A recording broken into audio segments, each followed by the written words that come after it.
Good afternoon, everybody, and welcome to the third lecture of the Our Archaeology in Action online series devoted to the North Pontic region. My name is Gundestrup, and together with my friend and colleague, Dr. Agatha Reingerber from the Free University in Berlin, we have organized this series.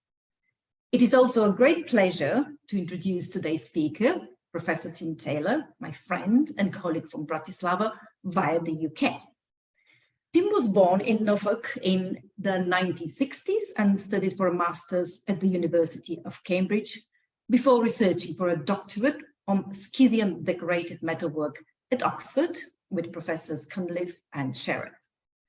And as a part of that, he had a brief spell in my home country of Bulgaria. He has continued this strand of research in the Balkans and Western Asia throughout his career, publishing many major articles on the Scythian world. His first university post was as a lecturer and later senior lecturer at the university in archaeology at the University of Bradford, where he worked until 2012. He then moved to the University of Vienna as professor of the prehistory of humanity before becoming in 2020 the Jan Eisner Professor of Archaeology at the Comenius University in Bratislava. While at Bradford, Tim diversified his research interests, publishing major works on cannibalism, the buried soul, how humans invented death in 2002, material culture theory, the artificial ape, how technology changed the course of human evolution in 2010, and sexuality, the history of sex in 1996. In the 1980s and 90s, he frequently presented his work on television, and one of his episodes in Down to Earth won him the 1991 British Archaeological Award for Best Popular Archaeology on Television. Tim has been the editor-in-chief of the Journal of World Prehistory since 2008 and contributed to the World Question Center at www.edge.org. He has led various research projects, and before the Russian invasion of Ukraine, he was heavily involved in excavation and fieldwork in the Iron Age megasite of Pilsk. We are very much looking forward to Tim's talk today, which is entitled Understanding the Gundestrup Cauldron East-West Connection of the Axial Age. Tim, the Zoom is yours. Благодаря, Bizaka. I'm going to, I have a lot of slides. I'm going to whiz through at a great rate, and I'm sure half of it won't be convincing, and then you can quiz me about it afterwards. So I need to just, whoops, how am I going to advance my screen? Aha, there we are down here. So the Axial Age is a term that was coined by Carl Jaspers in the 1940s, referring to a period when monotheisms emerged and patterns of philosophical thinking, at the time of Socrates, of Buddha, of Confucius. And I think in a way, Jaspers saw this as some kind of an organic or slightly mystical, fundamentally, synchronicity that was happening across Eurasia, the Far East, and Europe. The term, it inspired, the idea of the Axial Age inspired actually rather a marvelous novel I read a long time ago now, Gore Vidal's Creation, which has a Greek traveling to the court of China. And that, you know, I suppose the broad sense of the Axial Age is that by the end of the first millennium BC, there is distinct personal connection between East and West. One of my former colleagues, Andrew Millard, who used to work with us at Bradford from time to time, and colleagues published these ethnically Chinese skeletons from London in 2016. So these are Roman period and probably arriving as slaves or in some other sort of service capacity. The Axial Age has been much criticized as a sort of a baggy monster of a concept. I'm going to come back to it at the end. I'm not sure quite how I believe what I believe is useful about it, but Pascal Boyer and others not long ago tried to take a new look at it in terms of psychology, belief systems, and the way in which a different kind of form of religion emerges in the second half of the first millennium BC. Now, my key subject today is one of the most enigmatic objects in world archaeology, and vast amounts has been written about the Gundestrup Cauldron. I've been working on it since at least since the early 1980s. Anders Bergquist and I published in Antiquity in 1987 in a much cited article, still much cited, to suggest that the cauldron, which was found in Jutland at the site at a place called Gundestrup, although we tend to say Gundestrup, originated in somewhere in Southeast Europe, possibly in the shaded area here, the area of the Celtic group, the Skordiski, and reflecting therefore Celtic patterns of dress in its iconography, but not its actual style of workmanship, which we saw and I still see as strongly technologically Southeast European and connected to a zone of stepic and step-edge Tauriutic metalwork, which could be variously called Scytho-Sarmatian or Ghetto-Dacian, according to your, or Thracian, even according to your take on it, taste, really.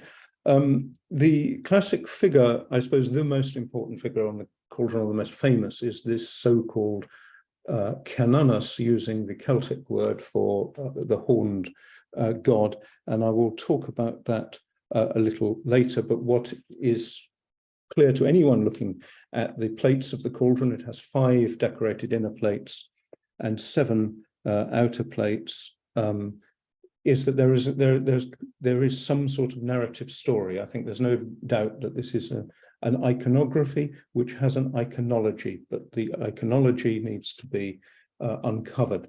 The person who did this knew exactly what the story was. There's a confidence about this which is quite remarkable. Now, the Celtic background, there's a Celtic sort of dimension that won't go away, that suggests that the cauldron, doesn't have anything to do with the East, and was produced in southern Gaul. And I suppose the most prominent advocate of this is Garrett Olmsted, who's now an emeritus professor in the United States, who published his idea that the cauldron represented a southern Gaulish version of the Toynbee Culnia, the cattle raid of Cooley, which is an Irish heroic cycle. And in it, Olmsted identified figures such as this one as being the goddess Maeve, for example, wheeling around on her chariot, the chariot wheels, he saw these as chariot wheels, on the field of battle against the warrior Cuchulainn.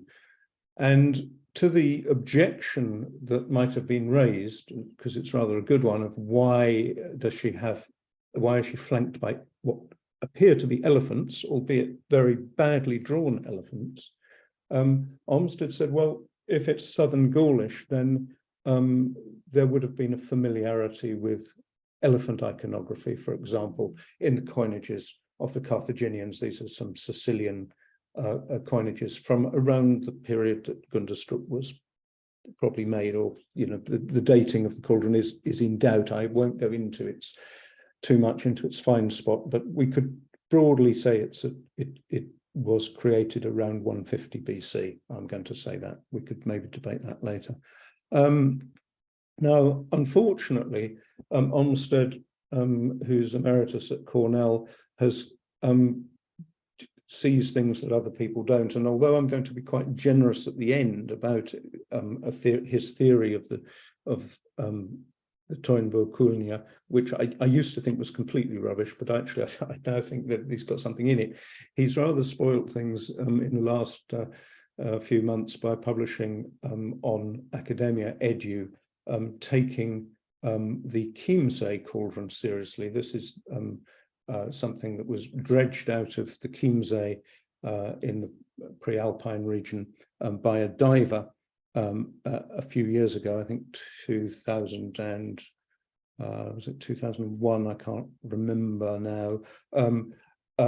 This is not Olmsted, this is my old colleague Peter Northover, who is an archaeometallurgist and has analysed it, and basically, really grimly, this is made of dental gold, although possibly pre-Holocaust. We don't actually know, but it was made by, we actually know who it was made for. It was made for Heinrich Himmler by the Elektrochemische Werke in Munich, out of it's Nazi gold basically, and there's Hitler on the Chiemsee where he used to holiday, and we even know the goldsmith's name, Alfred Notz. So I'm not quite sure what Olmsted is doing. This is a copy, you know, there's a Nazi copy of the Gundestrup Cauldron. I don't bring it up gratuitously, though. I'm going to come back to it later because it shows something about the pervasiveness of this kind of striking iconography. However, the segue here is to do with Northover's work, because the cauldron silver has been analysed, and it doesn't really tell us much about its origin of production. The silver signatures appear to be from between 3 and 6 batches of recycled silver, which may be from the sort of Alsace, West German region, but that doesn't, given the amount of booty that's moving around by the end of towards the end of the second millennium BC, it doesn't really provenance the cauldron itself. It's made of a mixed batch of silver that you know, even could have been recovered from Delphi and then remelted. I will talk about that again later. I've examined the cauldron in its electrotype version in Copenhagen, and one day I want to go and make detailed drawings of it, because there is an awful lot of detail which I think is still unacknowledged. But it was found all packed up. You can see there the 5 inner plates which curve in a concave fashion, and the convex outer plates, of which it's usually assumed that 1 is missing, because you could fit 8 on the outside. Certainly it's begun to be cannibalized, so to speak. Bits of the rim are missing, and the way the sheets were welded together with strips, soldered together with strips, upright strips of silver, is disputed, because all of that has been disposed of, and the plates were found packed up, and then the whole thing was chucked away in a peat bog, not as a votive deposit, but as probably a stash. The base plate, the circular plate, wasn't originally part of it, and has been used to patch a hole in the bottom, which developed through silver fatigue. So it was used, and that 70 centimeter hemispherical bowl is probably the most virtuosic bit of silversmithing that you're looking at there, albeit it's not decorated, because it's raised out of a single piece. The technicians working on it have been analysed by Erling Benner Larsen from Copenhagen, and showing that there are 3 mutually exclusive punch mark sets on the different plates, which then, along with the separation of the base plate, which is I'll talk about later what that originally was, means that we have at least 4 silversmiths, and probably the bowl was made by a 5th. So we've got a consortium of them working together, like a guild, and I envision a sort of a mobile guild. And again, I can talk later about this, working in ritual time, working to a tight time schedule, hence it's not a single person who's doing this. Oh, there's presumably an apprenticeship pattern within this as well. So we could come back to some of those ideas. The iconography shows people with sorts of, who look Celtic according to other ideas of what Celticness is, and seem to fit with ideas of Celtic mythology. This plate, for example, is often identified with the Celtic wheel god Taranis. And I'm going to come back to that. You can also see this figure with a ram-headed snake that's breathing some words, or it's got some little dots coming out of its mouth at the bottom. And that figure, which is on its toes or levitated, appears in several scenes on the cauldron. In fact, it's, I think, identical with the so-called Comenius figure. Miranda Green, basically, you can't escape the Gundestrup Cauldron because if you look at Celtic stuff, it's always there. And very few people allude to the fact that he doesn't look like this, which is insular Latin Celtic art, which is very, very different in terms of its aesthetic. And the cauldron it's not fully sui generis, but it almost is. Now, I'm going to make, well, you've already seen some elephants. I'm going to make a little excursus quickly, which will find its place towards the end of the lecture, which is to say that the Latin style we can see in the, for example, in the Turo stone in Ireland, which is widely regarded as a phallic monument, and similar also to the Lia Fail at the hill of Tara. And this has been is interpreted by practicing people within an Eastern tradition as having parallels. I know this is an excursus. I know this is dangerous, but I hope at the end you'll see why I'm putting this in. Parallels with the lingam monuments of India. So I just, that seems like a wild idea, but bear in mind the elephants we've talked about, and bear in mind we're talking about the Axial Age, and we'll get back to it. Okay, the next part of this is to talk about the ethnic complexity of the second half of the first millennium BC, and whatever the Celtic expansion is, basically from the known from the type site of Latin in Switzerland. There's a zone in which the later Iron Age groups in Western Central Europe expand in personnel forms that we're not completely clear of, and an art style expands with them. But we basically get, you know, Celtic warrior, I'm going to use the word Celtic sensu lato because it's a highly disputed word, but we get Latin graves in for example, in Transylvania, Tumesht, for example, and we have the Celtiberians. We have, you know, the Celtic groups moving into Anatolia. Many people overlook the fact that the toponym Ankara is a Celtic toponym.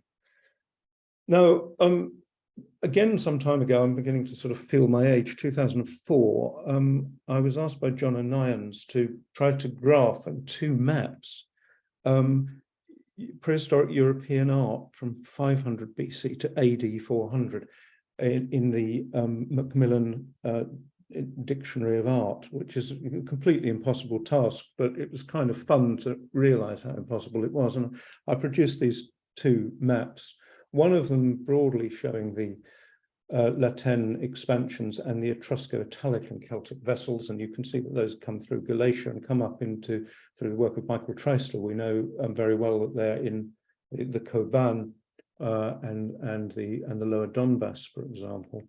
Late Latin vessels as well as Etrusco-Italic ones, and alongside the sort of the Western expansion eastward and also up into Ireland, I did this even more confusing map, which, because the time, you know, the time frame for this is impossible, to try to analyze the animal style Scythian and Eastern connections affecting art styles within Europe. And obviously, it really warrants, these maps warrant chapters on their own to explain what I was trying to say.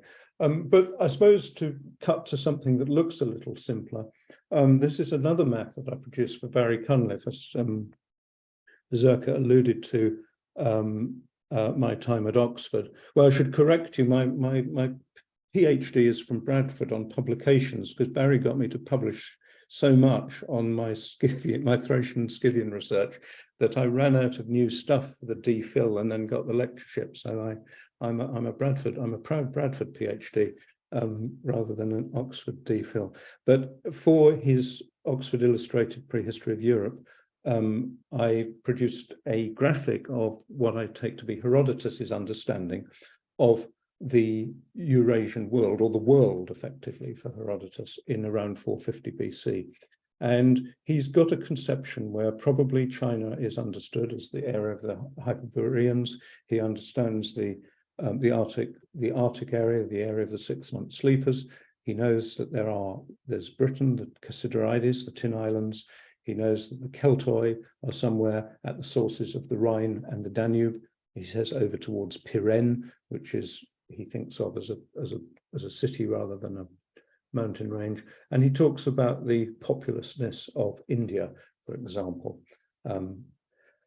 And it's not surprising that he's got a very good grip. And the more you read Herodotus, the more you realize that, you know, Thucydides' slander about the father of lies it really is a slander, because it's a book that is rich in contemporary folklore as well as linguistic information, and is in a sense made possible by the fact that there is by this time a widespread, he says, to get to the land of the Arimaspians, that you have to go through 7 interpreters, he said, but he understands that's across the steppe. So he understands you can go through interpreters, but one thing making that easier is that many people belong to the same language group, which is the Indo-European languages.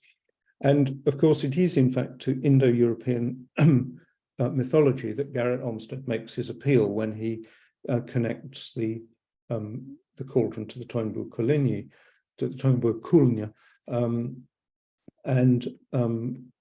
and this is an important background. Obviously, we know this is very controversial for the Neolithic and the Bronze Age, but by the time we get to the first millennium BC, and indeed the Axial Age period of Jaspers, whether we start that in 800 or 500, this is the situation of the early distribution of the Indo-European languages. And it's not just languages, it is a belief system, it's a kinship system. It is one where in Sanskrit, Dios Peter is the sky father. This is from Jim Mallory's In Search of the Indo-Europeans book.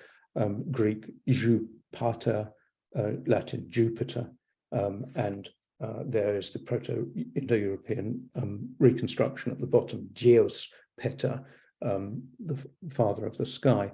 So there is a belief system involved, as well as ritual and religious practice. And this area is a sort of a Cinderella as far as many Iron Age archaeologists are concerned, but there is still a Journal of Indo-European Studies in America, many people working still in comparative mythography, as well as indeed in Czechia and other places. And they have very interesting things to say once one can understand the limitations and the subtleties within the data. The Gundestrup Cauldron, in a general way, appears to fit or could be congruent with many of the themes that we find in Indo-European myth, particularly the idea of the importance of cattle and the bull. This is from the Baseplate, looks like an aurochs, a wild forest cattle, and that scene is repeated on one of the inner plates of the cauldron, clearly an important part of the overall mythology or story that the cauldron is there to adumbrate.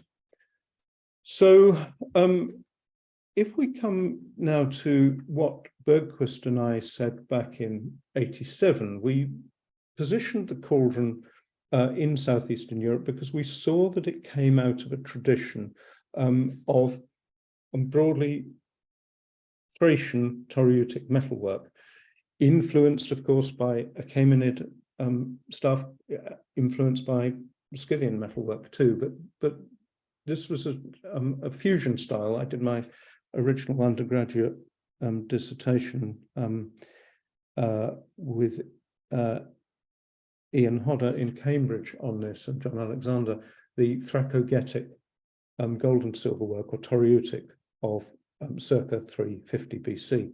And these are elite materials, probably elite hunting armor, rather than being defensive or ceremonial. And their symbolism involves the beast fight and certain ideas about the sacrality of prey and particular predator animals. And I argued that, in fact, it takes its cue from the Apadana reliefs and the Achaemenid concept of the beast fight as a metaphor for the power of the king over tributary nations, that the king, whether Darius or Xerxes, who goes lion hunting, is then depicted symbolically as the lion who hunts. And so that idea of the animal killing or the animal sacrifice is an iconography of power. And I suspected that I might be seeing something on the Gundestrup Cauldron a little like that later on. So I'll come back to that. But you can see that the cauldron is made in this same high repoussé technique. And the base plate, which I'll now come on to, has a number of parallels. Some of them melted down, but trustworthy enough. This is from the 18th century. This was found on the island of Sark. It's a horse harness phallera that was published by Allen some time ago. And the Sark hoard, which contained ghetto Dacian coins and was probably deposited by an auxiliary, maybe a Sarmatian or Thracian auxiliary in the Roman army, around about after 9 BC, contained 13 plaques of this type, which are known as horse harness phallerae. That is, that they cover the cross strap area for highly decorated cavalry horses. So there's a butting bull phallera, there's an elephant and castle phallera, and the elephant and castle phallera is formally very similar, and in terms of what we can tell about its size, because they were measured, to one bought in Rawalpindi and currently in the British Museum, where we can see, which is a sort of a Kushana piece. Other instances, we're coming back to elephants now, other instances of elephants come from the Siberian collection of Peter the Great. You can see the one at the top there with an elephant and castle, and that is a phallera from somewhere in the steppe. And recently, Romanian colleagues have published a regraphing of these, what are known as Sark class, or I call them Sark class phallerae. That was Derek Allen's term for them. And you can see the Peter the Great one is marked as 30 with an arrow because we don't know where it's from. And you can see, though, that there are 37 of them across the steppe, and they look like this. That's the Lupu Blaj, which I saw versions of just after it was excavated, and many of the same animal themes, such as the Uspenskaya bull.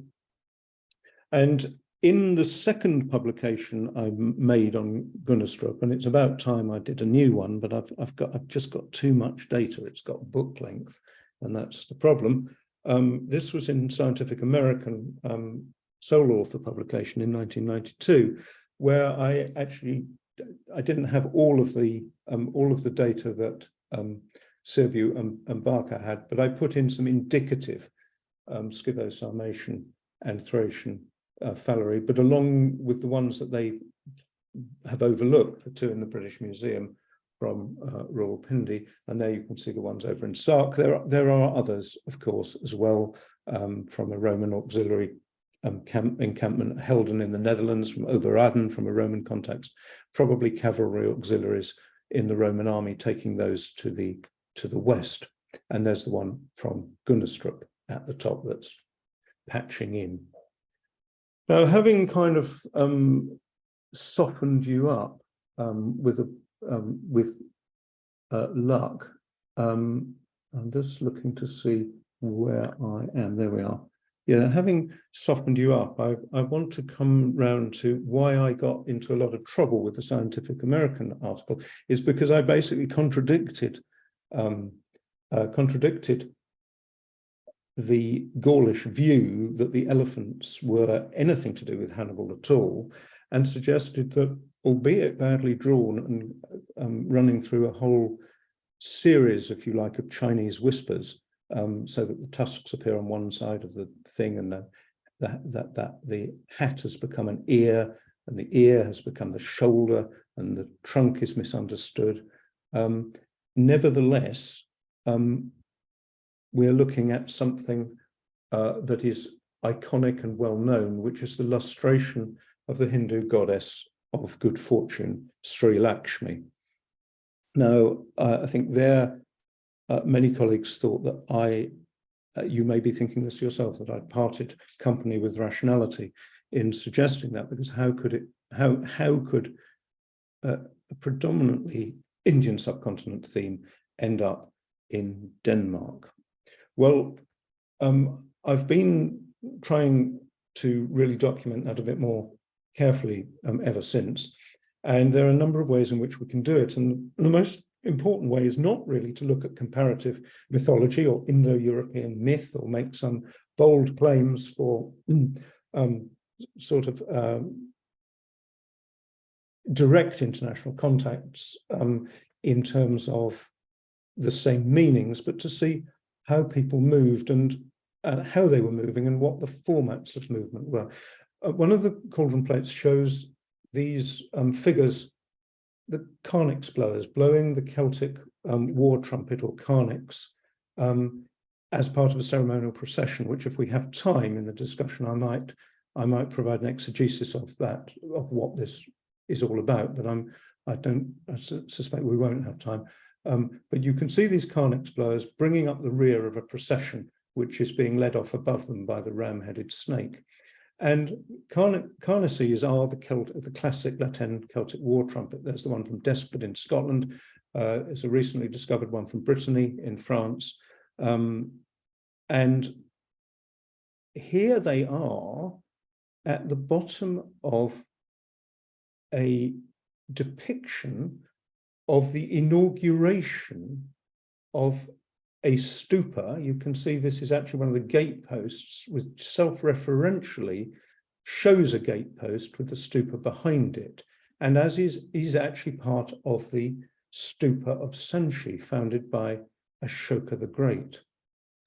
And they've long been considered by Indianists to be snake charmers. But you can see that next to them there is somebody with a Phrygian hat on, blowing pipes, and that's a Phrygian flutist. So you've got at the inauguration, in my view, at the inauguration of Sanchi, a group of international group of musicians, very appropriate for Ashoka the Great. There are possibly some Africans here.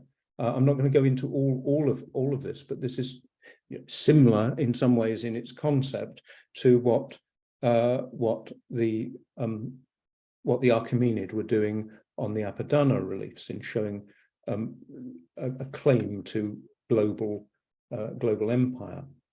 So these figures, could they really be Latin carnixes blown by Central or Western Europeans who've travelled?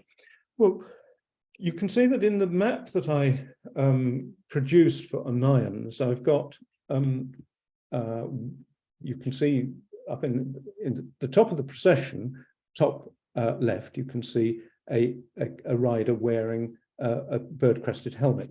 And we have an example of one of those from a Celtic grave in Tumesht in Transylvania.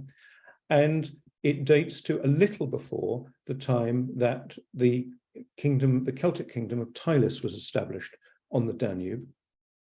And when Alexander the Great arrived there to create a mercenary army to take with him to the Indus. And you probably will recognize this, that Arrian, his doctor, says that in fact the Celts said that the only thing they were really scared of was the sky falling on their heads. They told Alexander this on the Danube. Arrian implies they didn't go in an organized sense with Alexander, however. He said they refused his offer, I think, to go as an organized mercenary contingent, but the offer was made. And there are also other reasons to assume that people from Southeast Europe, including people with Latin gear, traveled with Alexander in his Eastern campaign. So the Indian campaign 327 to 326 BC. There are other ways in which Celtic carnacies could have got to Sanchi, Brennus sacks Delphi, and many Celts went as mercenaries and were attached to people such as Eumenes the First of Pergamum, Mithridates the First of Pontus, Antiochus III of the Seleucid Empire, and so on. And there you can see Ankara actually listed there. And so the idea that what I'm trying to establish here is that there is a very plausible direct historical connection with people, whether they're musicians or mercenaries or both, or silversmiths, who can move to the east and come into contact with the emergent empire of Ashoka the Great. And here you can see Ashoka, and I want to point something out here because this is very important. There's a Gundestrup connection here, because as I'm going to show you, the wheel that the so-called Taranis holds, which is shown in as a half wheel, but I will argue that it's meant to be a whole wheel. You just can't do it in silver work in the iconography, in the notation of the iconography. It's half a wheel, it's got 8 spokes. And so a whole wheel would have 16. And there are 16 spokes on the wheel of Ashoka's chariot. This is the area that he integrated. So it's the first great Indian empire, committed a genocide of about 200,000 people, and established a religious and joint religious and secular state. This is probably the first portrait of Ashoka, and which is in Paris, and it shows the 16-spoke wheel and him having command over it. So this person, which is very plausibly Ashoka, is shown as a Chakravartin. That is, he is the military controller of the wheel, but the wheel itself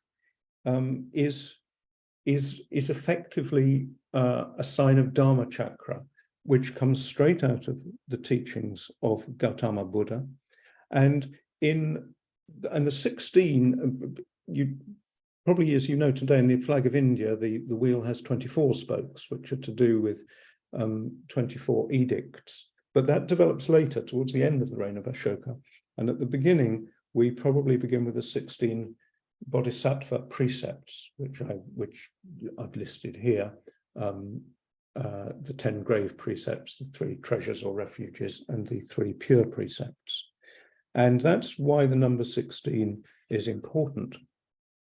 So Buddha's concept is developed, and we see that Ashoka is showing himself as both a war leader and an upholder of the law, acknowledging the 16 precepts, which he then probably extends himself into the 24 edicts by the end of his reign. Here you can see the Gundestrup version of this, and I think you can appreciate that wheel is not truncated. It goes in behind the form of the body and it's gripped in the hand. It's just you know, this is, although it looks kind of, in some ways, iconographically crude, this is very, very fine silversmithing. This is very difficult to do. It's obviously not the naturalistic style of, say, Benvenuto Cellini, but it is difficult, and I'm sure this is meant to be the Chakravartin gripping the 16-spoked wheel, of which you can see 8 spokes there, and on the other side, the Brahmin class, or the ritual expert, upholding the sacral side of it. So that is the balance of the wheel of the law, with the secular war leader, military leader, and their high priest or archbishop, or whatever we want to call it. So I've suggested that the image, where we've already seen that in the earlier metalwork, the imagery of Xerxes, for example, or Darius, as the fighter of lions, is translated to local uses in Thrace by Thracian dynasts in the Thracogetic ceremonial armor. And I'm thinking that basically by the 1st century BC, East Central Europe has heard of the rumor of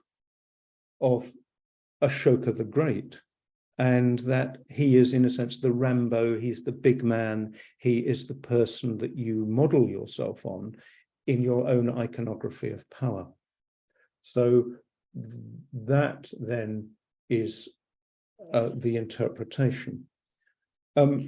We could see that idea of holding up a wheel, or holding a little wheel, this has sometimes been interpreted as holding a phallera, but I think it's probably a wheel, from one of the phalleri at Jankokrak that we've looked at before.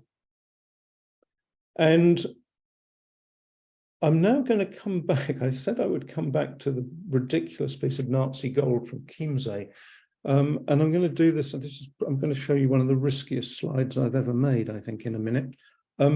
This I published in Scientific American, and also got me into a lot of trouble, because what I'm comparing here is a seal stone from Mohenjodaro that dates to 2000 BC with something that dates to about 150 BC from Denmark. And I was very struck, I still am struck, by the extraordinary similarity of the two images, because the one from Mohenjodaro shows a gender ambiguous figure, wearing female clothing, but apparently with an erect penis, and its heels pressed against the perineum in a tantric asana for channeling energy, wearing the horns of an animal familiar, and to the left you can see a bull with horns. So it's not a stag with horns, but it's a bull with horns, and those are echoed on the top of the elaborately dressed figure. And on Gundestrup, we've got a similarly gender ambiguous figure, no beard, but no breasts, with an animal familiar, possibly holding up a couple of sexual symbols, the torque in that angle and the rather phallic ram's head at its particular angle, possibly indicating the union of male, female, and animal. And I could talk later about the actual positioning as well, because the heel is it's presented as a levitated figure with a heel against the perineum. And I could talk about that at the end, why I believe that. However, what I've suggested is that these iconographies, you're now looking at 2000 BC, 150 BC and 1935 or something. They're copied off each other in one way or another.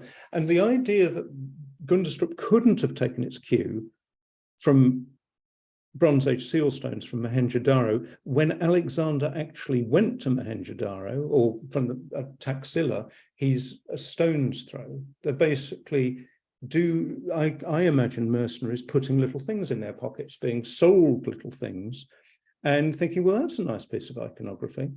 And with one of my Austrian colleagues, I can't reveal this at the moment, we have identified another class of Central European Iron Age object that may relate to, may also relate to Alexander's campaign in the East. So I hope to make that connection even more plausible, that this is not some deep Indo-European connection that has been preserved all the way through, but what you're seeing is very like the Chiemsee business, that in this case, the Mohenjodaro piece, very old, has prompted a silver iconographer to think, I can steal that story, and in fact I know the identity of the kind of person that I'm supposed to be depicting in it.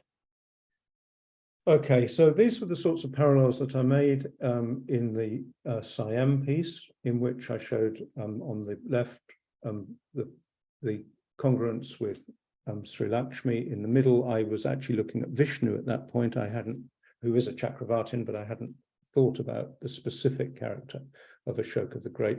And on the right, I showed the Gundestrup version of the person that Gerard Olmsted sees as Rhiannon, or Fand, with the bird spirits of her twin brothers informing her clairvoyance, and beneath the image again from Phalera from Mohenjodaro of the goddess of the protectress of children, Hariti or Isobilia. So I'm going to come full circle now. If I've got five minutes, but I think we began about 10 past. I'll be about another 5 minutes, I think, something like that, if that's okay. I'm going to return to Olmsted and his idea. So Olmsted believes that this is a depiction of Rhiannon or Fand. There's a clear symbol, although the style, this is Kushana style, it's a different style.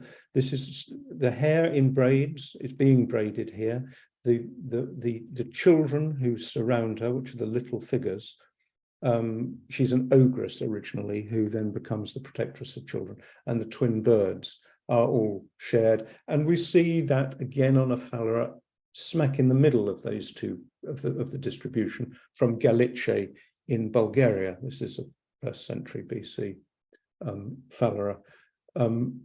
And so I'm arguing here that there is basically a whole set of quite distinct and time-factored historical possibilities for sharing iconographic elements and indeed sharing stories. When we look at the cauldron, it's often thought that one of the outer plates is missing. I mentioned this before. When you do the measurements, I won't go into all of this. That could be the case, but as we don't know how they were actually bolted together or soldered together, and how wide the strips were in between, and I think they have to be wider than people think to support it, I'm beginning to think that there's nothing missing except the undecorated parts, and that there are only three, that there are 3 goddesses on the outside and 4.